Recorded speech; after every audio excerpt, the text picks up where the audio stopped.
I'm Dr. Ted Witek. I'm the President and CEO of BOEHRINGER INGELHEIM, Canada.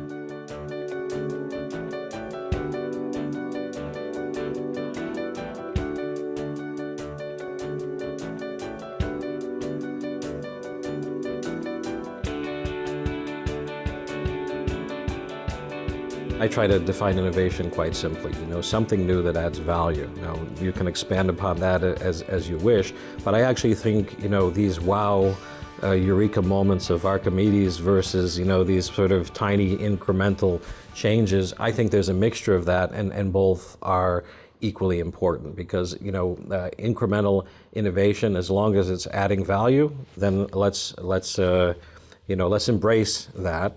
And at the same time, let's not lose sight of the fact that those eureka moments do happen in science. And I think, maybe what is wrong with us saying, let's have some of those eureka moments happen on the other side of access and patient care. Sometimes we forget that there could be a eureka in the integration, in policy, and actually in the process of healthcare. Being in Canada and the Canadian environment has some particularly important advantages for us in the industry. And for me, the one that I think, I guess we should be most proud of is the expertise and the capacities that we have in clinical development. As a company, we chose a Canadian institution to coordinate global trials for us. I have a particular interest in respiratory disease, and here we see the expertise in Canada unsurpassed. And being able to have this expertise, so that's the scientific expertise, but also the expertise in conducting very complicated, large-scale clinical trials, coordinating that across nations. It's actually executing the study, executing the data management, and then assisting in reporting out the results.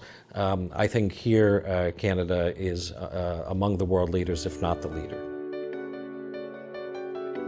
In my personal opinion, the places Canada can improve in fostering the research that we do in the pharmaceutical industry is broad.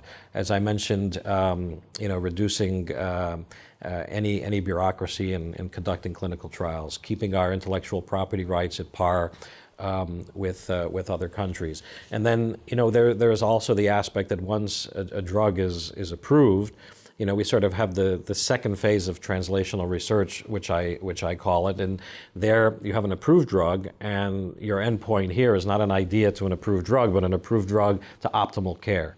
And in this arena, we have to deal with many provinces, many different. Everyone has a separate issue, and we have to deal with each of them individually. And if that can be streamlined, that would certainly be optimal. And that the time it takes from that approved drug to access, obviously, in the best interest of the patient, shortening that time should be a goal for all of us, not only us in the industry, but also for those that are responsible for provision of care.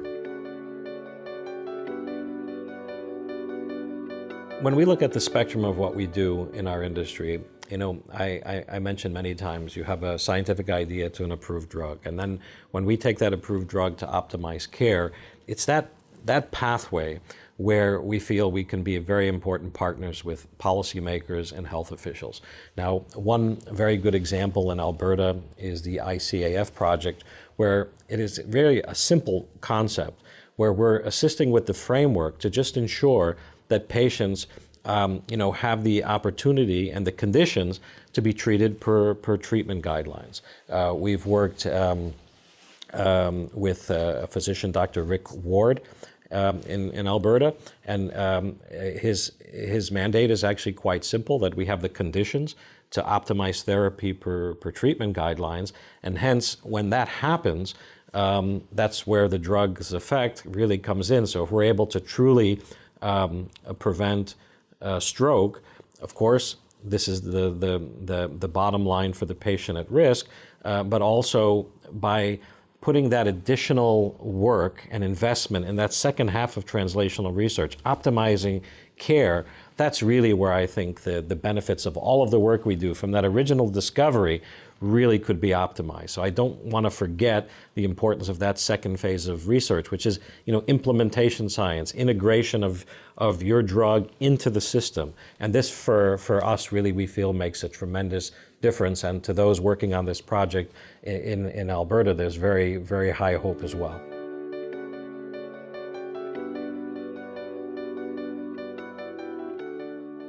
The most important thing that we can do is develop an understanding. If we have policymakers, if we have us as the industries and providers of innovation, and at the forefront of all of that, what are we going to ultimately do for the patient? I think we can focus a little bit on those bottom two, and it's typically policymakers and industry. We do need to come together a bit more with a mutual understanding of what it is each of us have to offer. Now, from our points of view, I believe it's also in our best interest to provide affordable drugs that give us a sustainable platform for our innovation. I personally really wish, if I had that one wish, is that we were really sitting at the table together on the same side of the table as opposed to across the table to look at the areas that we're developing, the types of programs that we can do to optimize the therapy that we've spent, say, 10, 15, 20 years to develop. And I actually would be very comfortable in saying we've gotten closer to that. And I think the ICAF project in Alberta is one specific example that we're able to have that understanding is what is it we can do to create the conditions to optimize care. The most important thing is by putting a little bit effort on that policy and implementation and optimizing care, that's where the difference will be had. And I think we made that difference in Alberta by being true partners, hands down. I am very optimistic about what the future holds for us in the pharmaceutical world. Now, I know that the industry is changing, the sector is changing, but everything that we do is based in fundamental science. Everything that we're going to benefit at the end of the day is going to come from bright young scientists who either understand a mechanism or whether it be simple serendipity, that we're able to have these discoveries to make a difference later on for patients. I would find personalized medicine to be the most promising science in the near future, in the years and decades forward. Not only because it's relating to a new compound, but being able to predict what patients will benefit from a particular therapy, and equally as important, what patients will not benefit, so that number one, the patient isn't going to experience any side effect because every drug will have a side effect, but also the investments we're making in healthcare dollars will be optimized in that way too. So once again, I mentioned the science and the importance of those discoveries, but also that second half in optimizing care, yes, through science. So it's really a beautiful thing.